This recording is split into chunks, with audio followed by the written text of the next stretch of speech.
Okay, so we're going to work on homework 2, assuming that you already did the preliminary setup steps and that you're able to access everything you need to access. Okay, so now I'm going to go in to tiny URL that I gave you, which is really some other thing. And you'll have to go in using your Duo and all that good stuff. Okay. First, we're going to do a little sanity check. I'm going to just try to make a quick little file, make sure that it shows up on the other side, wherever I'm looking. Okay. So I'm just going to make a simple text file.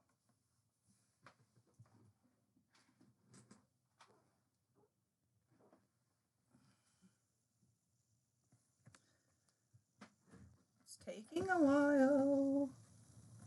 Come on, computer. Not encouraging.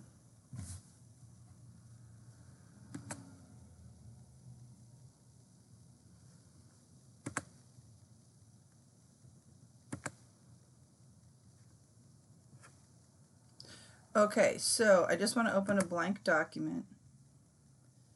And I'm going to say, hi there. Alright, and I'm going to say save as. I'm going to save it in my Stat426 OneDrive. Sample file name experiment. And save that. And I want to make sure it shows up somewhere. So I'm going to just go ahead and close this. Close this all down. And I'm on my computer here, so I can check for my OneDrive here. Make sure it showed up. Okay, it showed up. If you do not have your OneDrive mounted, you can also go to portaloffice.com and check for it there. There is a third place you can check for it. You can go to the virtual lab and check for it there, because your virtual lab should also mount your Windows directory. And it's so, let me see. If I go to the recycle bin, this is just the easiest way to get a window, and then I can just navigate away from there. And you see, I'm a little bit discouraged because it's not showing up. That is not good news.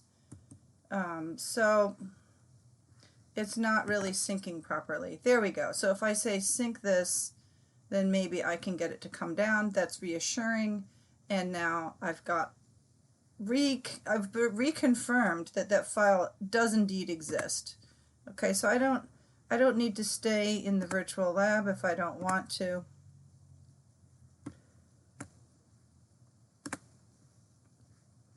Get rid of the virtual lab.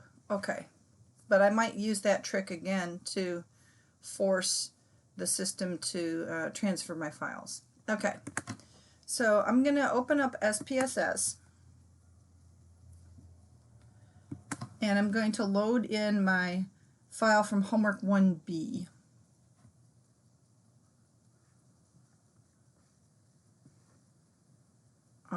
Okay.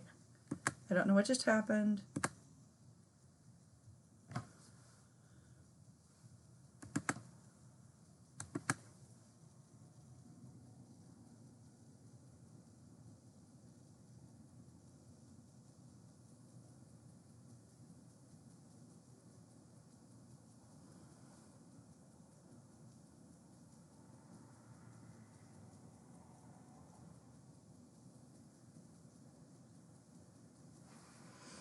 I wish I could tell you it wasn't this painful, but it really is this painful.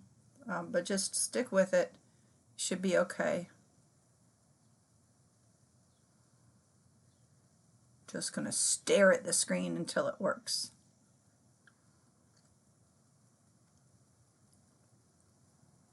Come on.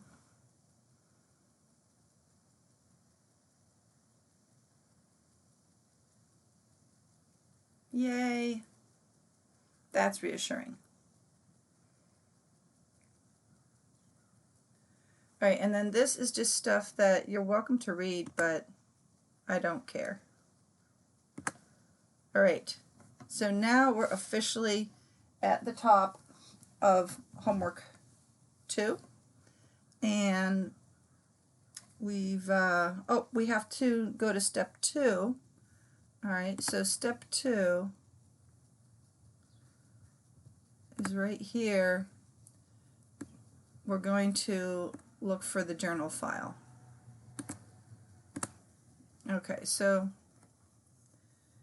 edit options, file locations.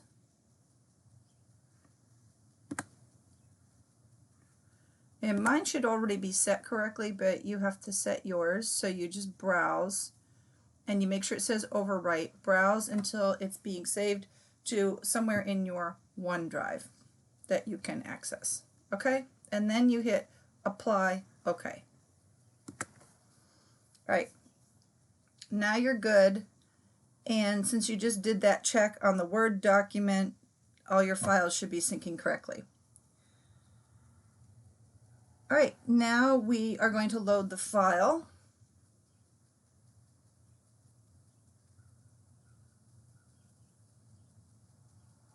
File, import, CSV, and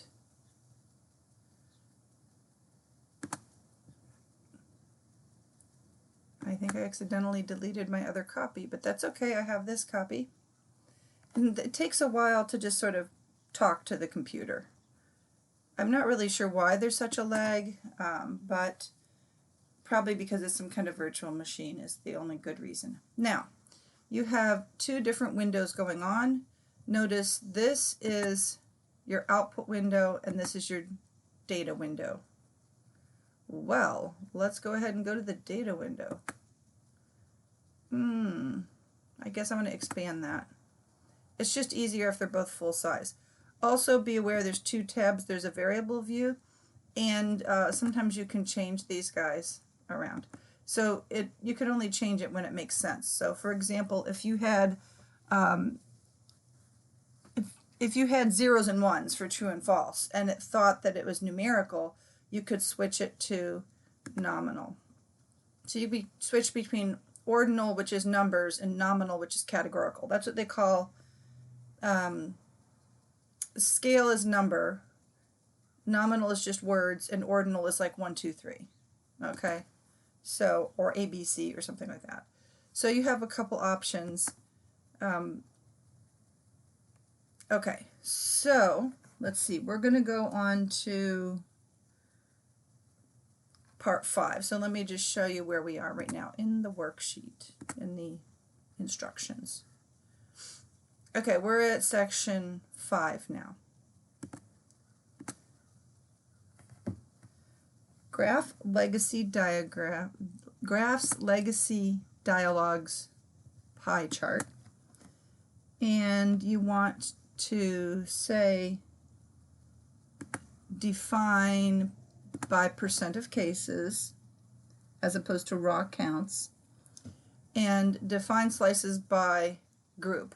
Now my grouping mechanism here, I had labeled this before, but my grouping mechanism was counties, but it turns out I don't like the way it looks because it makes a big mess on the screen. I tried it, and so I'm going to take this other categorical variable. So it doesn't matter which categorical variable you use, but if you've pre-labeled things as I gave you in the instructions, you can just use that so you can follow along with the instructions. So when I say use your groups, if you've pre-labeled it as groups, that's great. But you can see in SPSS, it tells you all the things that are legal. You can, now, this one is a misnomer. The school name is not actually what's called it's not a nominal variable. It's actually a keyword.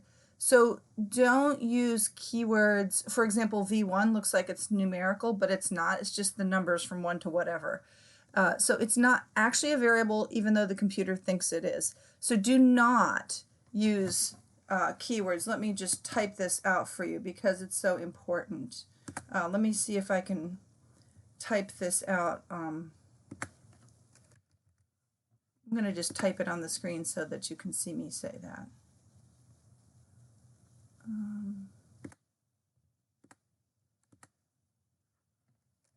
Do not use keywords as variables.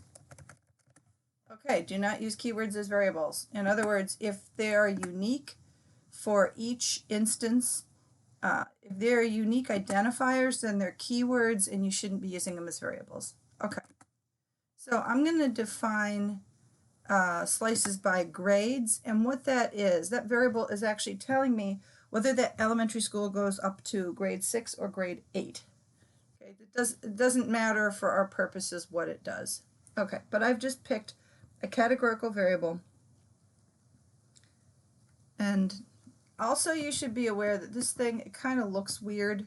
These little windows, they float around and they become invisible, so you might want to move them around a little bit just so you can see them. And luckily the OK button didn't disappear. Sometimes it's hard to, and you have to do it again. Okay, so here's my pie chart. And now I'm going to fix my pie chart. I'm going to either double click or right click and say edit, and it should pop up a new editing window. And in this editing window, another window will pop up, the properties window, but it hasn't yet because I have to like click somewhere, either on the slices or the pie as a whole. And then I'm going to say show data labels, and that's just going to trigger the properties window to show up. I want to have the grades, which is the label. I want both of those labels together. So I want my categorical variable as well as my numerical variable to be as part of the labels. I can adjust other things. I can adjust the colors. I can adjust a lot of things.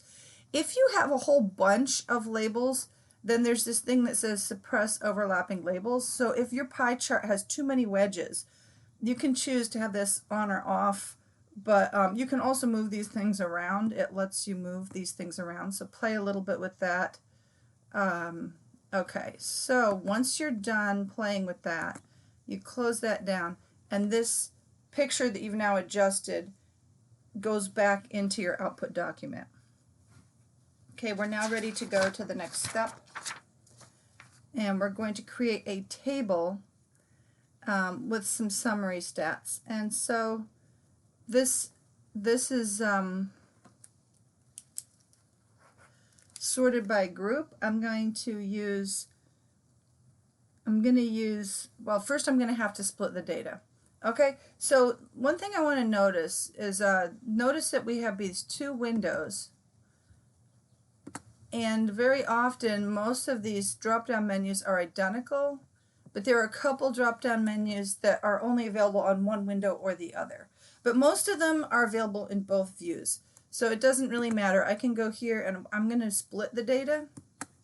And ironically, I come here to unsplit the data as well. I'm going to use compare groups, but I permit you, if you prefer organize output by groups, you're allowed to. What that does is it splits out more graphics. So the math is pretty much the same if you pick either of these two options, but the graphics are different. So you can choose either one of those. When I say don't split, this is the only option you can pick. When I say split your groups, then you can use one of the other two buttons.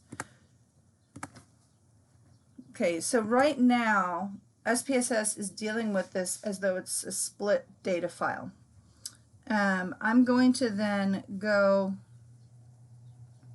and pick Analyze Descriptive, and I'm just going to pick at least two numerical variables. So reading and math, I happen to know, are the ones I was interested in before. I had called those X and Y, and so I may as well go ahead and use those.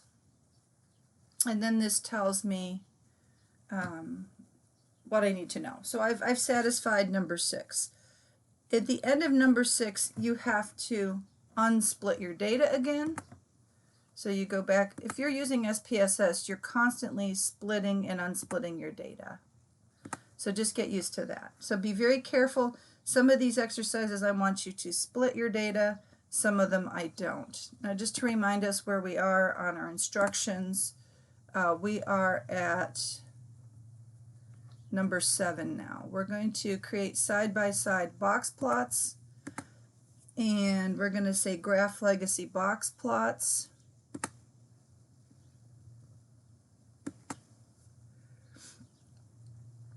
Define, and the thing I was using for Y was either math or reading, it doesn't really matter. And then for category access, I have to use a categorical variable. So I've been using grades. Okay. Now I'm going to say OK. And I've got myself some box plots. Now I'm at step 8, and so grouped frequency histograms. So this is going to go like this, graph legacy histograms. And these are things that would look very, very different depending on whether you chose to split your data or not. So I'm going to use one of my test scores as my variable and the school type as my rows. And then I'm going to hit OK, and then I'll get 2 different histograms because I have 2 different groups. If you have too many groups, this looks disgusting. So if you have too many groups, wait until after you recode your variable and then go back and do that. Because in step 16 we're going to show how to recode variables. Okay, now we are at step 9. Let's just sort of look and see where we are. We're at step 9. We're going to do confidence intervals for proportions. So you need something that's binary. So in this case, I happen to know I have a binary variable. If you do not have a binary variable, you can make one. And again, we'll show that in step 16. So it's okay if you rearrange these steps because you may have to based on what kind of data you are using. Okay, so now I'm going to say analyze Bayesian. And I'm going to do one sample normal. And okay, so actually I'm going to use a numerical variable, and I'm going to say OK.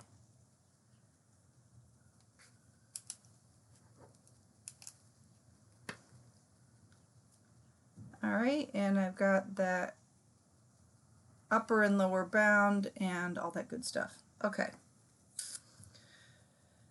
Now let's see how correlated the X and Y are. And so I have the math and reading scores, and I want to see how actually I messed up on step 9. I didn't read carefully, and that can happen to you too. So it's okay if you leave the mistake in there. All right, but we had to go back and fix 95% confidence interval. That's item number 9 on the checklist. So we have to actually split the data. Sorry about that. I want to split again by the same variable I had done. Now you're going to see actually that this is different, and that's not so bad that we messed up because now we can see. So analyze Bayesian one sample normal, and I'm still going to use whatever I used before, which was, I believe, reading scores.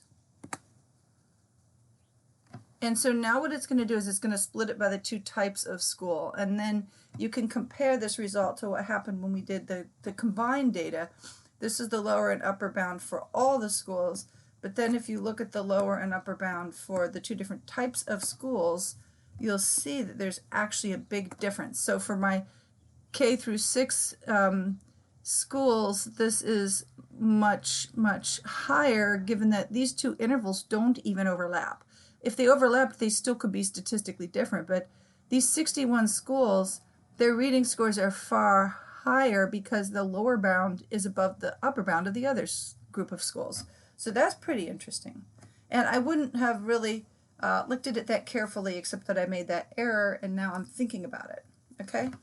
All right, step 11, I'm sorry, step 10, I still want to split the data, and then I'll unsplit at the end of step 10.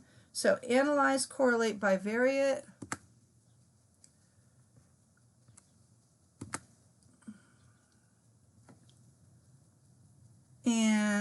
I can do X and Y, which I'm using reading and math as my X and Y because my two variables I'm treating as my X and Y in this example. Okay, so when I say X and Y, I just mean two numerical variables that I'm using.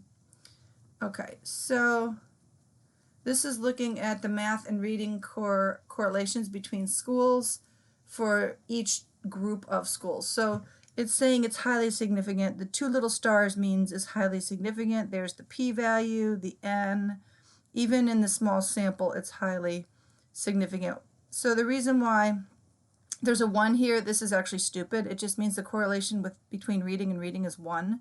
And the correlation between math and math is 1. We kind of knew that. We didn't have to run the numbers. So it's just there as a space holder in the table. So anyway, we can go ahead and unsplit our data now. Unsplit, and now we're going on to step 11. So we are now on step 11 here. Okay? Yeah. So graph legacy scatter plot.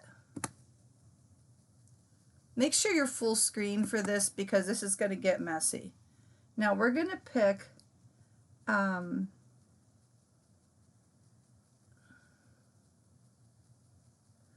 simple scatter, define x is x, y is y. So I was using math and reading in either order. I don't really care.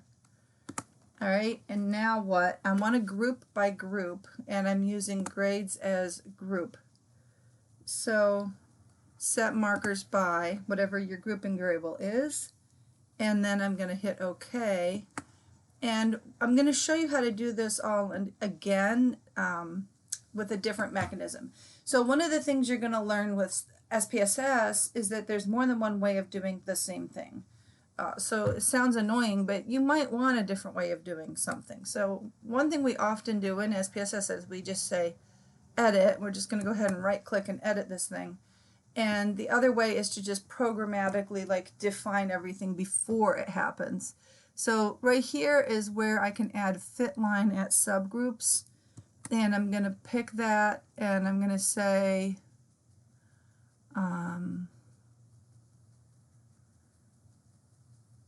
attach label to line. Yeah, I think that looks good, and I've got that. So it's just, it looks like a lot of lines, but it's actually just 2 lines and they're highlighted. I don't like the fact that the labels are one on top of the other. So I'm going to try to move one of the labels. Sometimes it's difficult, but at least try to move the labels around. Okay. Now, the other thing you can do is you can play with the colors if you like.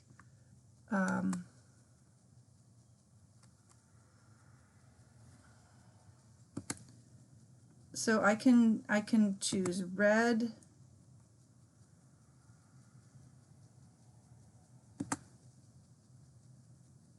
And that might help a little bit. Now I can see the difference between K6 and K6. I'm going to try to change the color of this guy too.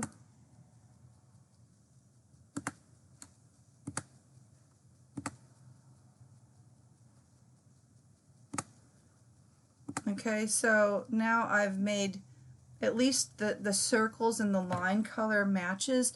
But here's the weird thing too. You can't actually tell that this is the line that goes with those circles, because both of the blues are hard to tell apart. So I'm going to go ahead and change the color of this as well as a way of signaling to my reader, and that was the wrong thing I wanted to do. I wanted to change the border, not the fill, and so maybe I want to get rid of the fill, and that's kind of hard to do. So I'm going to at least make it light, make it a lighter color anyway, so it's light pink, transparent, I guess. Oh, I don't want it transparent. That was a bad idea. So there are a lot of bad ideas here floating around to be had. Okay, so anyway, we'll leave it. It's bad enough as it is. We're going to go to the next exercise, which is we're going to do the same exact thing mathematically, but we're going to do it more programmatically. So this is step 12, and it's going to look very similar when we're done, but it should look a little better because the computer is going to do a little bit more on its own. Okay, graph chart builder, and then you're going to grab the first option under scatter plot, the first option. You can drag this in or double click it to put it over here. All right, now you're going to have to put the grouping variable over into the set color. So I want to use this variable, which I've been using as my grouping variable, as the one to color the points. Now don't worry about the fact this is just sample data. This is not what my data really look like, so don't get freaked out. It's just a schematic so you understand that your groupings are going to set your colors. That's all.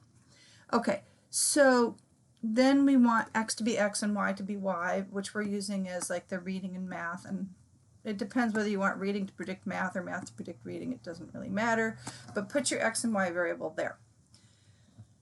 And then instead of manipulating this graphic when it comes out, we want to tell it everything. Like we want an option that says linear fit lines. So we want linear fit lines for the subgroups. It would be confusing if we also put in the total fit lines. In some applications, you might want both. So usually pick one or the other.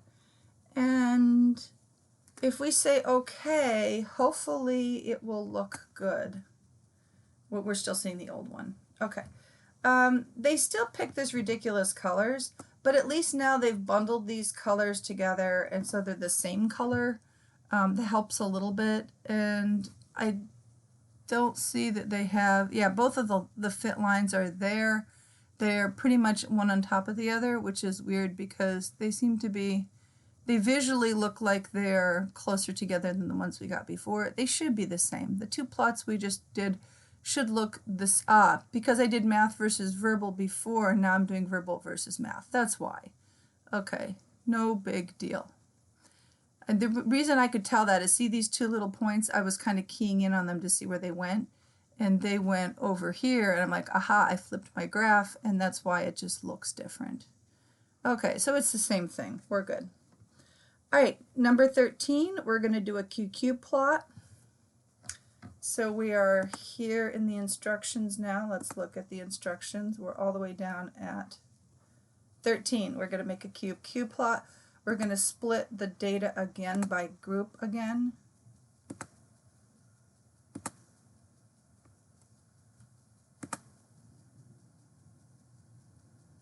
Oh, no, I just want to split by the same thing we were splitting. I don't want to split by school. Sorry.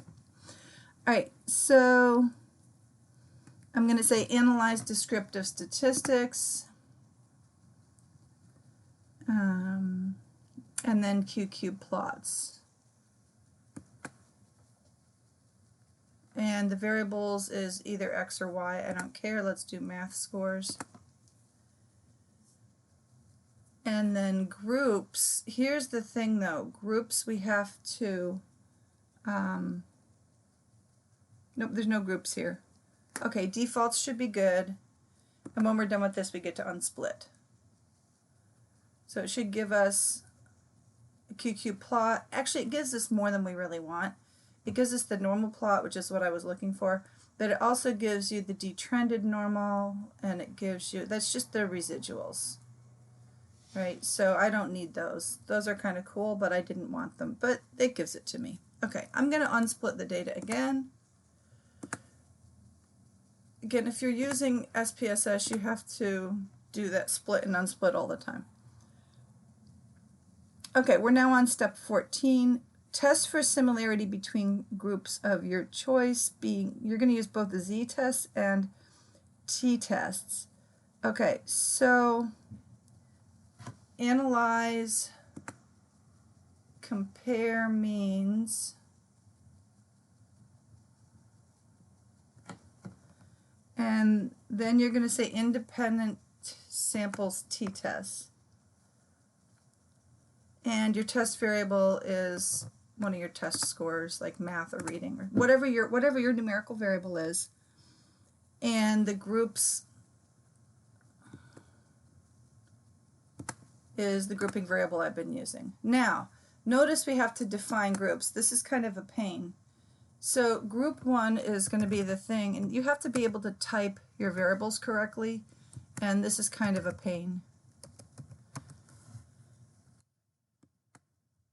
Now, if you have more than 2 groups, that's fine. Just pick 2 out of any of the groups that you have in your data. So you have 5 groups, that's fine. Just type in the variable names of any 2 groups you want to compare side by side. All right, and then it will spit out that comparison between those 2 groups. So for me, it's comparing the math. Where is it? Does it tell me? It's KK06 and KK08. There it is. This is, so it often gives you a whole bunch of output. Usually the output you're interested in is the very first box. And like if you're writing a paper, you can just copy directly from here and paste it into a write-up. You're not going to have to do that in this class unless you choose to use SPSS as something you're going to use in your final project, which you can, you're welcome to, but you don't have to. But if you're going to, you could just copy this and then like paste it into something. Okay, so we're already on number 15, which is ANOVA and Tukey.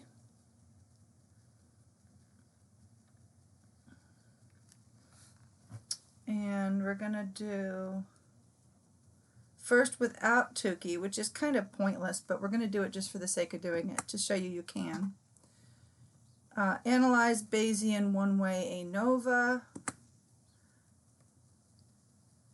And for your dependent, you need a numerical variable. And for your factor, you need a grouping variable. And then you just hit OK, and it's just very boring. All right. And again, we're seeing the same thing we've been seeing. That we're seeing there's actually a big difference between these groups, but I would rather have like a more robust output from my computer. If the computer's doing this, it should do more for me. Analyze general linearized models. Sorry, with a model, not models. Notice that there's 2 different options. You want the one model, univariate, and we're going to do ANOVA again, but we're going to get a more robust output.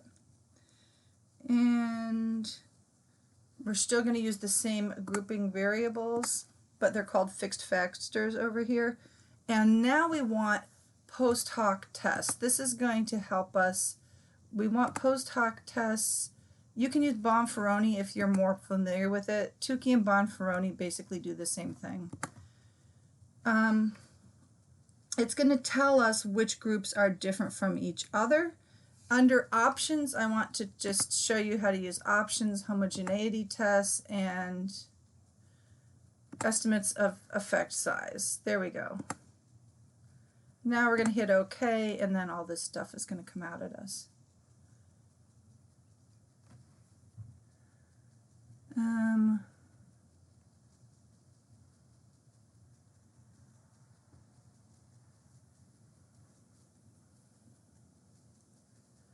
So it's saying it's significant, which we already know. Okay. All right. On down to number 16. Now, you may need to do this one before you do other things. So I'm going to make sure everyone knows here's where we are in the video. We're here now. That's where we are. So in case somebody needs to do this and then go back and redo something. Okay, it's often necessary to rename your data for either reporting purposes, or sometimes you have to recode your data before the system will let you change it, like from categorical to numerical or whatever you want. Okay, so we're going to do this. We're going to say transform Recode into different variables. Same variables means it's going to overwrite your column. Into different variables means it's going to create a new column. So I'm going to just change this where it says like grades, okay? and I'm going to just say type of school. You don't need both of these, but I'm just going to put the label is going to match the name. If you make the label different from the name, then it'll show up in graphics differently. So that's an option you can use. Now, you want old and new variables. Here again, you need to know how to type in the names of your variables. So you may have to check. If you don't type everything exactly correctly, it won't work. So if I type like 06 instead of 06, it won't work. If I try to put my own quotes in there, it won't work. So the point is you do not put quotes in, you let the system add the quotes. But this is a raw string or value, whatever it looks like in your data set, and this is what it's going to look like in your new data set. You can also add a default value to say if there's no data or all other values. I happen to know that in this particular column I only have KK08 and KK06, so I don't care about any of those exception handling options. But again, if you need all other values or system missing, like you can just backfill a different variable there. Okay, so if I say continue, it should work.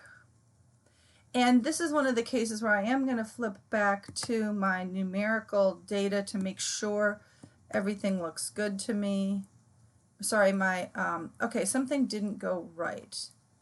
I'm looking at my variable view and I'm expecting a new variable, so I must not have done something right. So I'm going to go back here. Oops, somehow I didn't do it. I have to say change.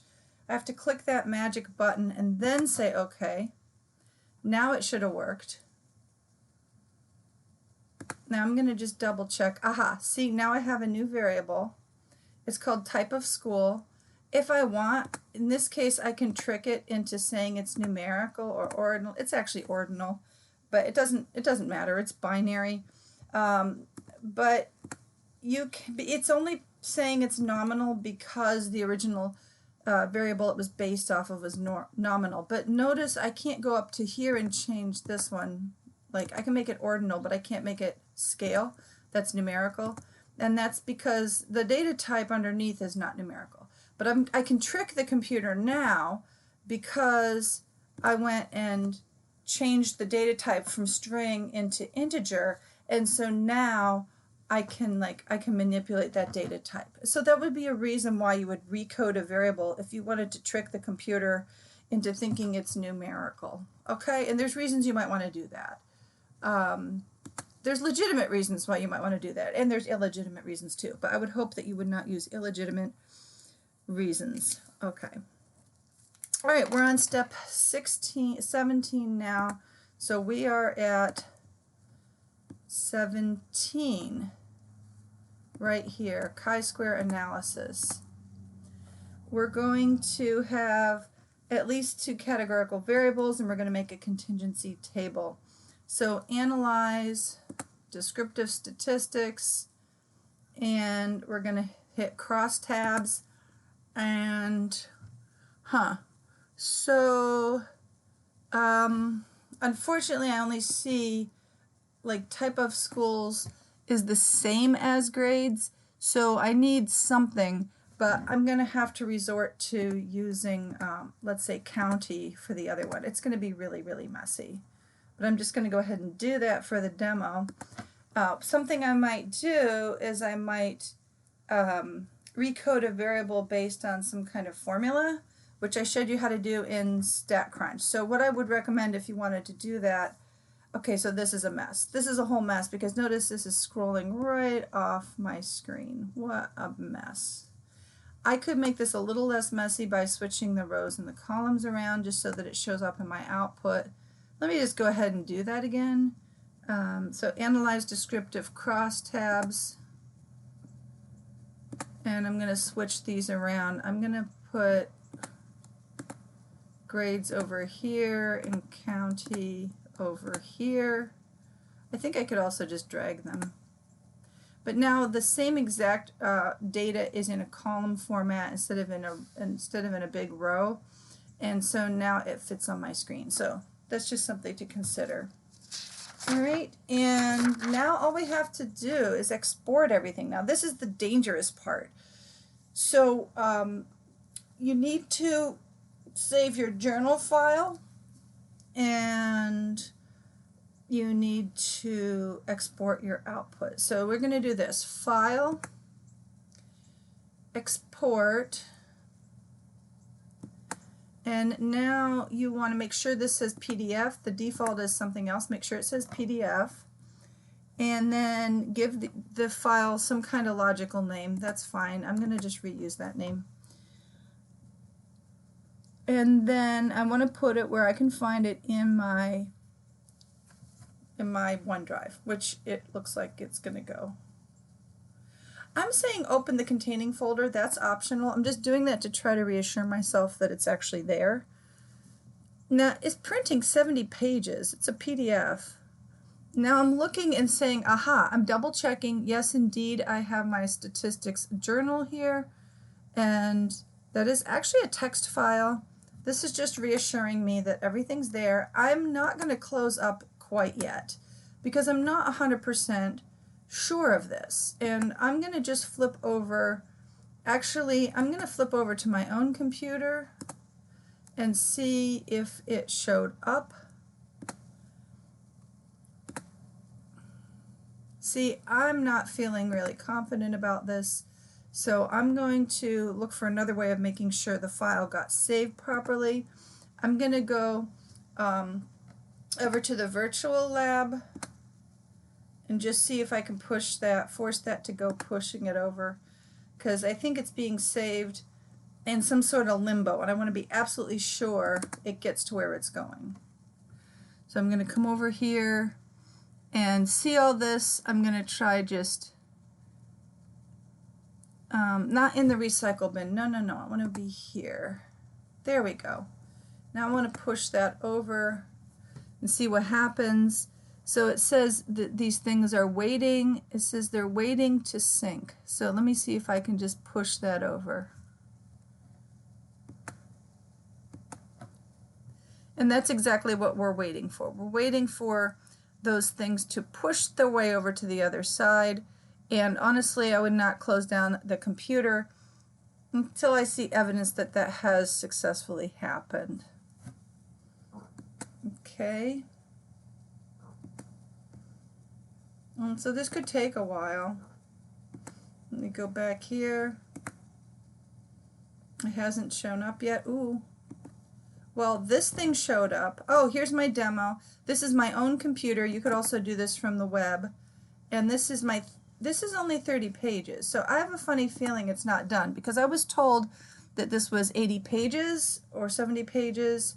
So I don't know if that's accurate. You know what? I'm going to just reopen this again and just see. I'm going to go all the way down the bottom and see. I mean, this honestly looks right to me. I want to make sure the last thing I did showed up. My crosstabs, is that the last thing we did? I think it's the last thing we did. Yep, the chi-square crosstabs was the last thing I did, this big massive thing. Okay, so I am now confident that this piece showed up, but my journal file hasn't shown up yet. So I'm going to go back again and make sure my journal file is going to show up.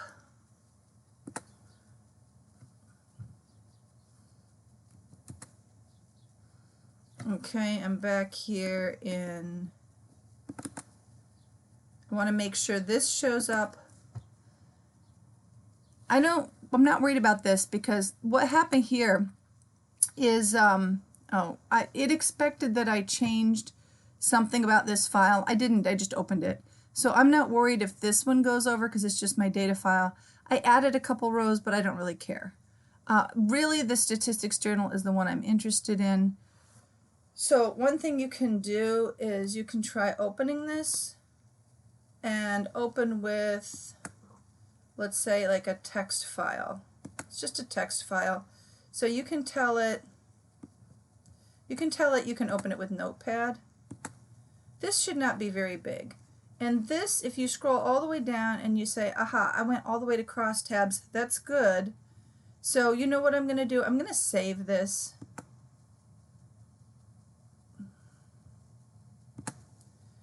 I'm going to save it again, if it lets me. Save as backup journal.txt. Save it in that same directory.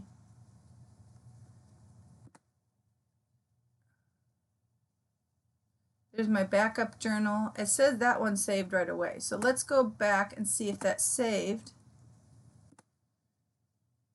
I'm going to refresh this. This is the most annoying part of the whole project, I swear. Alright, let's find another way of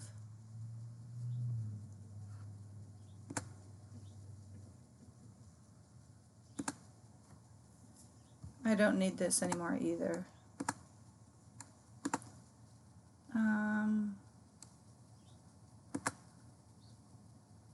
I still don't see my journal file, and I still don't see my backup file, so I'm going to go back and see what's going on here. At this point, I might be very frustrated, and then I might just email it to myself. So you can also do that. You can say, look, here's my backup journal. I can see it's there.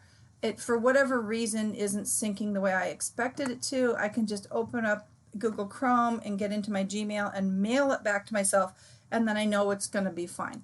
Do not log off until you've saved all your files. One more thing you can do is you can go to the portal and see if it just maybe appeared online, and then if it appeared there, then you're good. As long as it appears somewhere. Backup journal, okay, I'm happy. Even though it hasn't shown up on my computer, I know it's online, it's safe. I am not going to log off of the virtual lab or the virtual resources until I'm absolutely sure that my files are safe. Now that I've assured that my files are safe, I'm going to go back here, and now it's safe to close. Finally, it's safe to close. I don't have to save it again, that's what we were just doing. And I'm going to close this as well. I don't care about saving that. Now I don't care, right?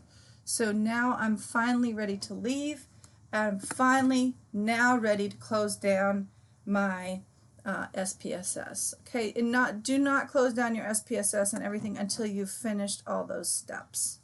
Okay, so that's how that process works. Let me know if you have any trouble.